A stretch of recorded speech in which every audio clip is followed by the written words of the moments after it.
Assalamualaikum warahmatullahi wabarakatuh.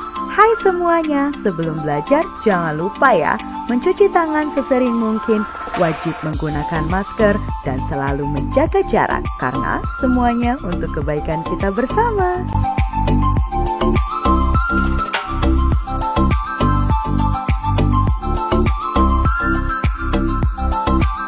Assalamualaikum warahmatullahi wabarakatuh. Ketemu lagi sama Ibu, masih dalam bab yang sama yaitu puisi rakyat, tapi materi yang beda ya, yaitu tentang kaidah kebahasaan dari puisi rakyat.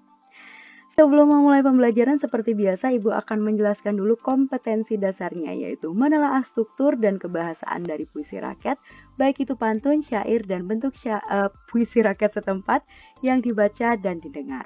Nah, untuk materi pembelajarannya yaitu kaidah kebahasaan dari puisi rakyat, baik itu pantun, syair, dan juga gurindam. Dan tujuan pembelajarannya diharapkan nih dengan mempelajari materi ini, peserta didik kalian semua dapat menyimpulkan dan menentukan letak kaidah kebahasaan dari puisi rakyat, baik itu pantun, syair, dan juga gurindam. Kita langsung lanjut aja ya ke dalam kaidah kebahasaan yang ada di dalam pantun, syair, dan juga gurindam. Untuk kaidah kebahasaan dalam pantun, syair, maupun gurindam itu ada 5. Ingat ya, kaidah kebahasaannya ada 5, yaitu ada kalimat perintah, kalimat saran, kalimat ajakan, kalimat seru, dan kalimat larangan. Untuk lebih detailnya lagi, mari kita bahas bersama-sama. Yang pertama adalah kalimat perintah. Untuk kalimat perintah, kalian bisa lihat di sini bahwa kalimat perintah adalah kalimat yang berisi atau bermaksud memberi perintah atau suruhan. Ya, contohnya seperti ada yang di bawah, buanglah sampah pada tempatnya.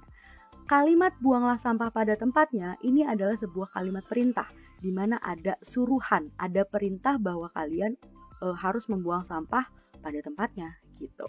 Atau contoh lainnya kalian bisa lihat di bawah sini. Matikan lampu jika tidak digunakan. Siramlah tanaman di pagi hari.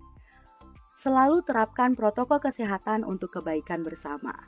Selalu menggunakan masker. Dari kalimat ke-1 sampai dengan kalimat ke-4, semuanya ini adalah kalimat-kalimat perintah, ya. Di mana isinya adalah sebuah suruhan atau perintah seseorang kepada orang lain. Contoh, misalnya ibu mau minta tolong sama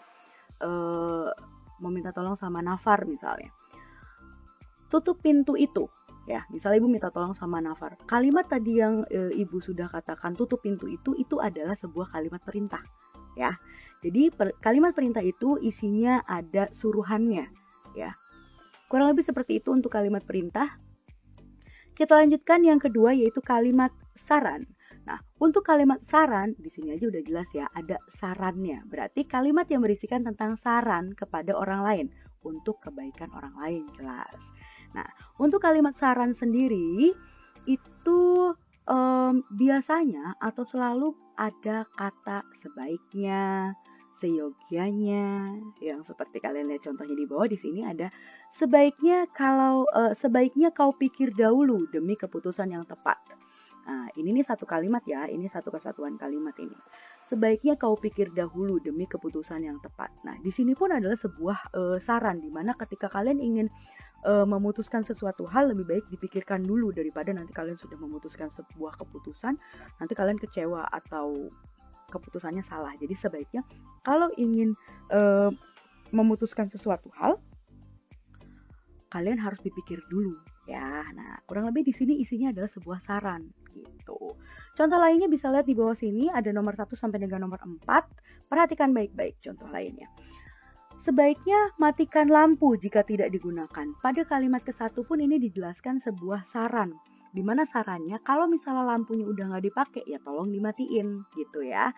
Nah, untuk nomor 2, seyogianya siramlah tanaman di pagi hari, ya. Di sini pun ada tambahan seyogianya, di mana ciri dari kalimat saran itu ada kata sebaiknya, ada kata seyogianya. Ya.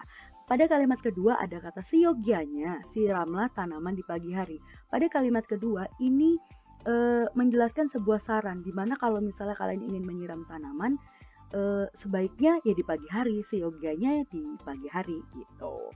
Yang ketiga, Sebaiknya selalu terapkan protokol kesehatan untuk kebaikan bersama. Ini pun sebuah saran, di mana sarannya untuk kalian menerapkan protokol kesehatan untuk kebaikan kita bersama gitu ya. Yang keempat, sebaiknya selalu menggunakan masker. Ini pun sebuah saran, di mana sarannya untuk kebaikan ya, di mana ya sekarang sebuah kebaikan dan sebuah keharusan ya untuk menggunakan masker gitu ya. Jadi intinya untuk kalimat saran adalah kalimat yang berisikan sebuah saran untuk orang lain dan untuk kebaikan orang lain juga gitu ya. Selanjutnya yang ketiga ada kalimat ajakan. Nah, untuk kalimat ajakan adalah kalimat yang berisikan ajakan kepada orang lain untuk melakukan sebuah perbuatan. Nah, untuk kalimat ajakan biasanya ada dua ciri. Nah, cirinya ada kata ayo dan juga ada kata mari. Seperti kalian lihat contoh di bawah sini, marilah kita jaga agar lestari. Nah, kalimat marilah kita jaga agar lestari itu merupakan sebuah kalimat ajakan ya, sebuah ajakan di mana kita harus menjaga agar lestari. Di sini lestari itu maksudnya agar ini ya, agar tetap asri, ibaratnya lingkungan gitu ya. Lingkungan, jagalah lingkungan agar tetap lestari, agar tetap asri gitu. Seperti contoh lainnya kalian bisa lihat di nomor 1 sampai dengan nomor 4. Ibu di sini pun sudah menambahkan kata mari dan juga kata ayo ya. Mari kita matikan lampu jika tidak digunakan. Ini sebuah ajakan untuk kita mematikan lampu jika tidak digunakan, gitu ya. Terus yang kalimat kedua, ayo siramlah tanaman di pagi hari. Ini pun ajakan kayak misalnya ibu nih ngajak seseorang, ayo siramlah tanaman di pagi hari, ayo siram tanamannya. Nah, itu pun sebuah ajakan untuk mengajak orang lain untuk melakukan sesuatu perbuatan gitu ya. Yang ketiga, mari untuk selalu menerapkan protokol kesehatan untuk kebaikan bersama. Ini pun ajakan, di mana ajakan untuk selalu menerapkan protokol kesehatan gitu. Yang terakhir, kalimat keempat, ayo gunakan masker. Ini pun adalah sebuah kalimat ajakan untuk kebaikan, di mana melakukan perbuatan untuk menggunakan masker. Gitu ya. Selanjutnya yang keempat, yaitu adalah kalimat seru. Nah, kalimat seru itu kira-kira kalimat apa ya? Kalau kalimat seru itu bukan berarti menyenangkan, tapi di sini kalimat seru adalah kalimat yang mengungkapkan rasa hati, seperti kagum, heran, senang, dan juga sedih. Biasanya kalau kalimat seru ada kata alangkah, betapa, dan bukan main. Nah, kalian bisa lihat contohnya di bawah. Alangkah indahnya alam Indonesia. Nah, kalimat alangkah indahnya alam Indonesia ini sebuah kalimat yang mengungkapkan rasa hati atau rasa senang, di mana kagum akan indahnya alam Indonesia ini, gitu ya. Selanjutnya kalimat lainnya atau contoh lainnya, wahai pemuda Indonesia, teruslah berjuang melestarikan budaya kita. Nah, ini pun adalah sebuah ungkapan rasa hati, di mana kita harus terus berjuang melestarikan budaya Indonesia atau budaya kita ya, gitu. Contoh lainnya kalian bisa lihat di sini ada di kalimat 1 sampai dengan kalimat ketiga. Betapa sejuknya udara tanpa polusi. Ini pun adalah sebuah kalimat seru di mana mengungkapkan rasa hati bahwa enak banget nih kalau misalnya udara tuh nggak ada polusinya gitu ya, nggak ada asap kendaraan umum ataupun asap-asap dari pabrik yang bikin udara kita jadi nggak bersih gitu ya. Selanjutnya contoh yang kedua, indahnya pemandangan Gunung Ciremai di pagi hari bukan main. Nah, di sini pun ada kata bukan main, di mana kata bukan main itu adalah sebuah kata yang bisa mengungkapkan ungkapan rasa hati. Bukan main cantiknya wanita itu, atau bukan main tampannya lelaki itu. Nah, itu pun adalah ungkapan rasa hati ya, betapa kalian kagum dari kalimat yang tadi sudah ibu sebutkan gitu ya. Selanjutnya yang ketiga kalimatnya, alangkah senangnya bisa menikmati pemandangan yang begitu indah. Nah, di sini cirinya ada kata alangkah ya. Dia pun di sini mengungkapkan rasa hatinya bahwa dia pun senang atau bahagia bisa menikmati pemandangan yang begitu indah gitu ya.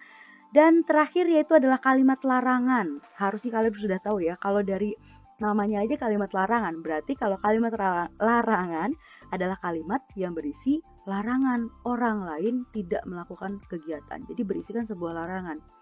Gak boleh ini, gak boleh itu. Nah, itu kan larangan ya. Tidak boleh ini, tidak boleh itu kan sebuah larangan. Kita lihat contohnya ada di sini. Oke, sebelum ibu jelaskan contohnya, untuk kalimat larangan cirinya itu ada kata jangan, ada kata hindari ya.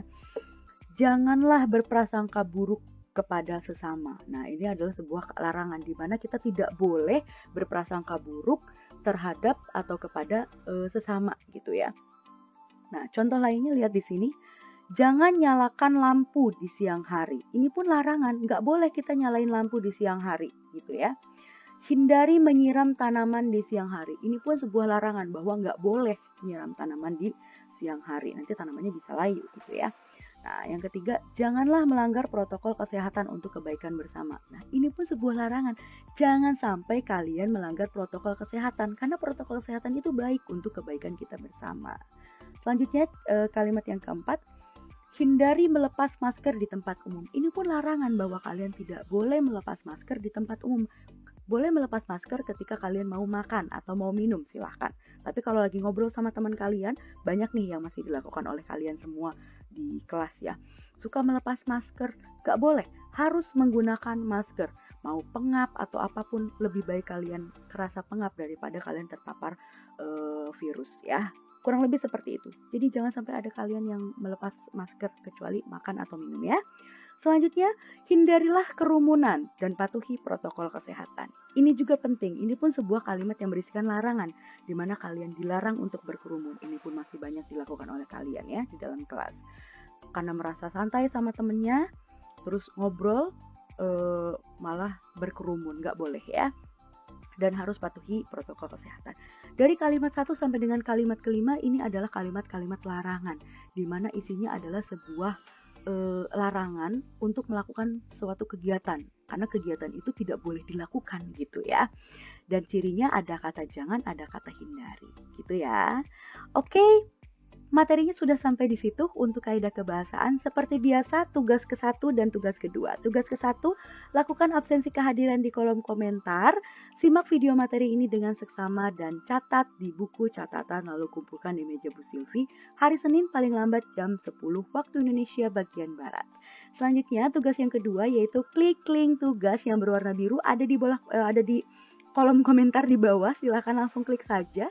Dan batas mengerjakan tugas yang kedua atau tugas kedua sampai jam 5 hari ini. Jangan sampai terlambat ya. Kurang lebih seperti itu. Terima kasih. Wassalamualaikum warahmatullahi wabarakatuh.